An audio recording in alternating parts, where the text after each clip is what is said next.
યુદ્ધની આ ગુજરાતના ઉદ્યોગોને દજાડી રહી છે અને હવે પ્લાસ્ટિક ઉદ્યોગ પણ જાણે માઠી દશામાં બેઠી ગયો હોય તેવું લાગી રહ્યું છે।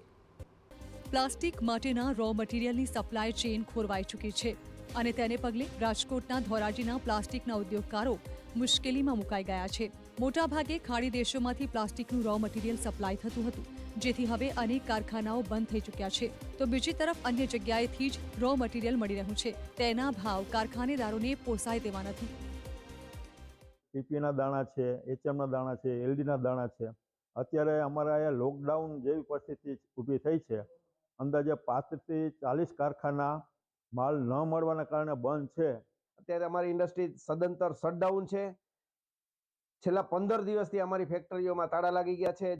ધોરાજીમાં પ્લાસ્ટિકના 350 જેટલા કારખાના આવેલા છે, જેમાંથી 60% જેટલા હાલ બંધની સ્થિતિમાં છે। સાથે જ કામ વગર મજૂરોને પણ પગાર આપવો પોસાતો નથી। લોકલ ફેક્ટરીઝની અંદર લોકલ સપ્લાયર્સ છે એમાં થોડીક રાહત આપે અને અમારો ધંધાને થોડોક સપોર્ટ કરે તો આ ચાલુ રહે। પ્લાસ્ટિક સાથે સંકળાયેલા ઉદ્યોગકારોનું કહેવું છે કે સરકાર આ અંગે સત્વરે પગલાં લે, નહીં તો કોરોના કાળથી પણ વધુ કપરી સ્થિતિ થશે।